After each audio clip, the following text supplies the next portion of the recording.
Bom, a jornalada está em festa. Pela primeira vez, militares são presos. Alguns disseram por golpe, outros por tentar um golpe. Mas esse avanço aí vai por conta deles, né?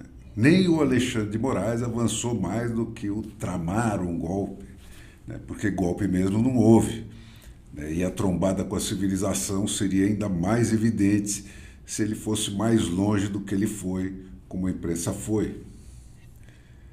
E se é de trama que se trata, gente, a conclusão é óbvia.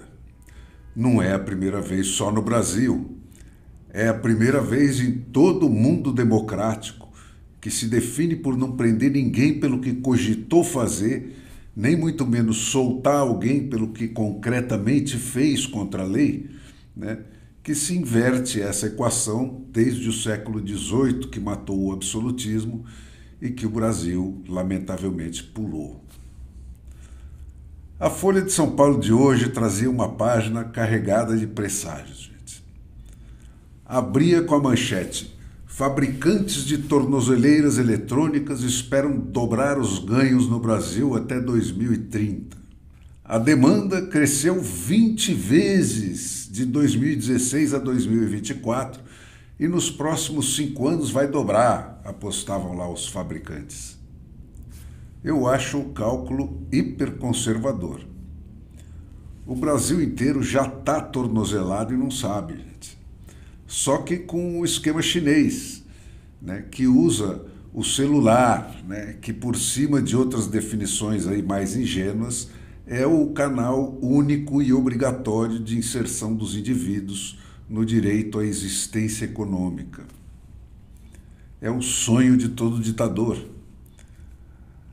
Ao lado dessa significativa medida do crescimento do Estado policial lulista, né, pela pena de um dos ícones desse jornalismo pró-sistema aí que armou a mão da ditadura que está aí, vinha a pergunta: Brasil terá um recomeço democrático?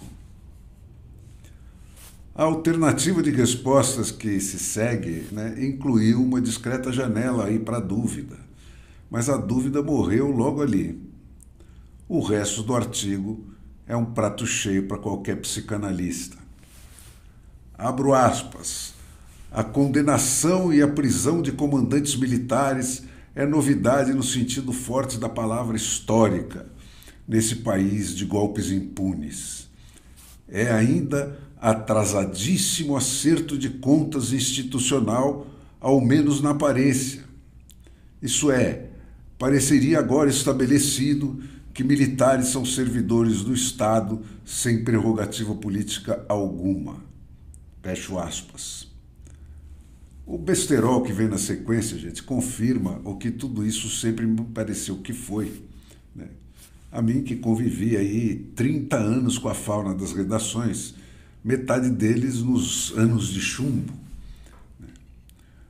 O que nos diz esse ícone aí do jornalismo Walking Dead é: eu, pecador, me confesso que nós todos estamos vivendo é a vingança dos velhinhos. Para esse senhor, gente, é em 2013 que entrou em estado terminal o sistema político que se desenvolveu a partir de 1988. Abro aspas de novo. Da Constituição até 2013, o país viveu o melhor da sua única democracia que mereceu o nome, apesar de defeitos terríveis, arranjos elitistas e opressões. 2013, gente. O ano em que a internet tirou o povo brasileiro do seu mutismo multissecular. O ano em que o povinho que Deus pôs nesse país, a única ameaça contra a democracia, que provoca tanto horror na esquerda quanto na direita, né, botou a cabeça de fora e, pela primeira vez na vida, tomou as ruas dos agentes do sistema.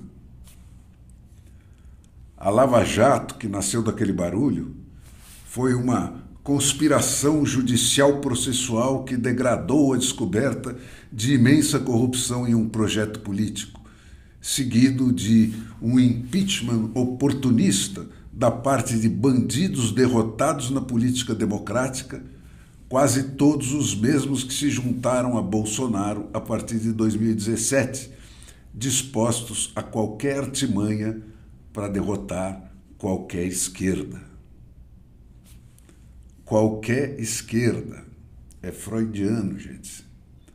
O ladrão descondenado pelos ladrões legalizados que exploram o Supremo Tribunal Federal como um negócio de família é que é a esperança de salvação e de avanço da democracia sem povo do Brasil.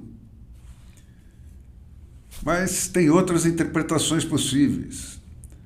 O Bolsonaro na cadeia, preso pela cleptocracia podre, é o povinho que Deus pôs nesse país, tendo aquilo que ele merece pela ousadia de tê-lo desafiado e se ter feito poder. A própria Lava Jato já foi para os nossos reacionários um golpe desse povinho contra a Casa Grande onipotente. Poder não é para o seu bico, povinho brasileiro. Amarra no pelourinho e moia chicote, que é para ele aprender qual é o lugar dele. O Congresso eleito pelo povo não passa de um predador do orçamento com usurpação parcial de poderes sobre o dinheiro da Casa Grande, né? Um coadjuvante de golpismo e da proteção da criminalidade política. Criminalidade essa que, segundo o articulista da Folha, está em denunciar a cleptocracia e não em ser membro dela, como, graças a Deus, comprovou o desenlace da Lava Jato.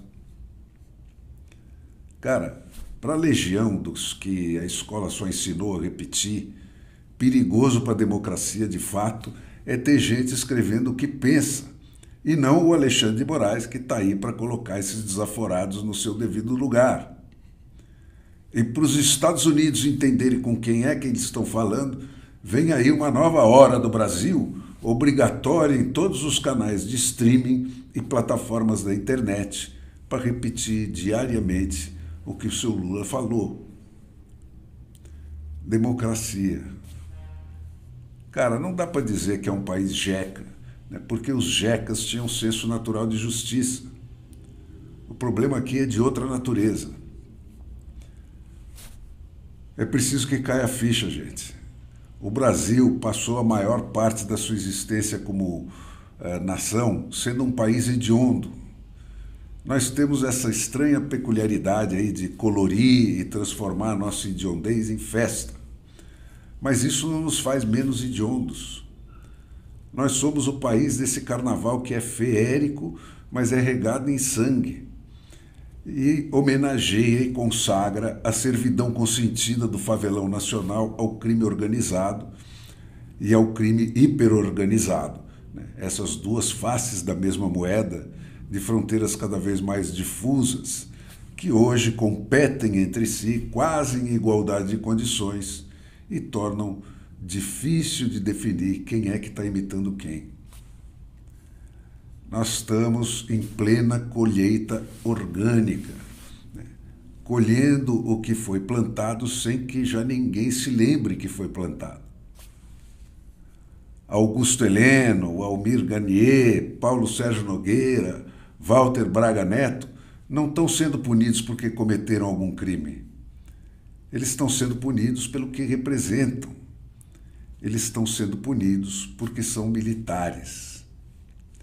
E por que não, afinal? Eu repito o colunista da Folha. É um atrasadíssimo acerto de contas institucional para deixar estabelecido que militares são servidores do Estado sem prerrogativa política alguma. Quer dizer, não é a lei, é a exemplificação pelo terror que impera. Esse pessoal, gente, foi treinado a vida inteira para aceitar a ideia de genocídio de toda a gente de uma classe só por pertencer a uma classe. Para eles não existem indivíduos, só existem classes. E se as vítimas do Alexandre são inocentes como indivíduos, eles são culpados enquanto classe. E mais, o pecado de classe é tão indelével quanto o pecado original. Você é e vai morrer sendo aquilo que você nasceu.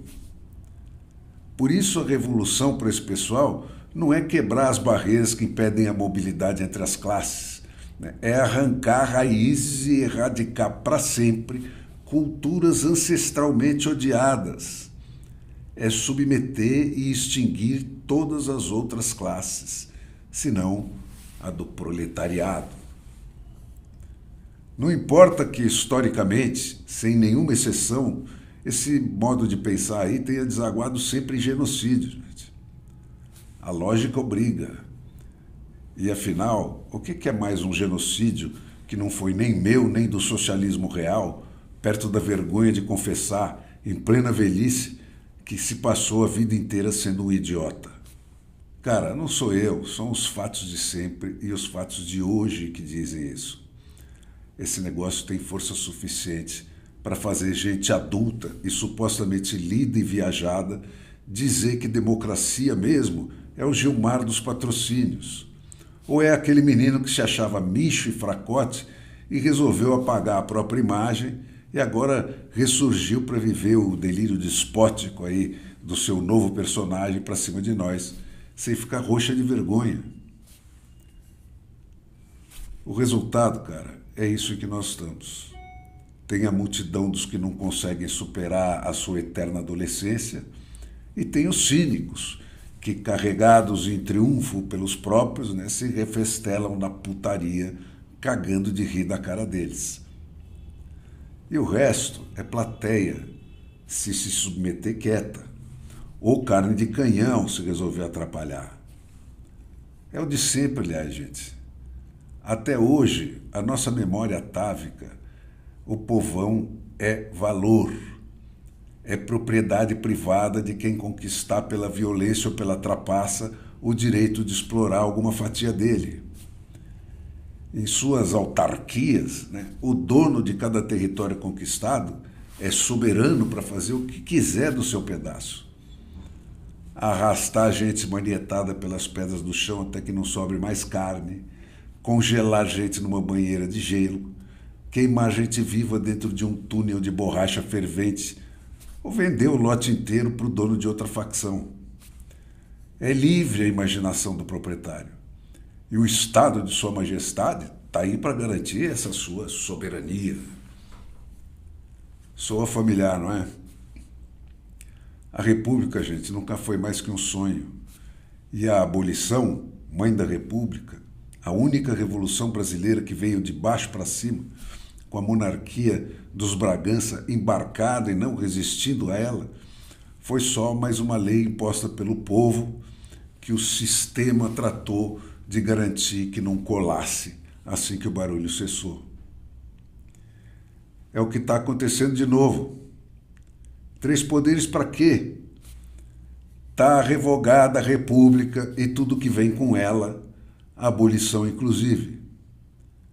Eu retomo a folha. O Brasil terá um recomeço democrático? Eventualmente, mas se tiver, vai ter de vir do zero absoluto.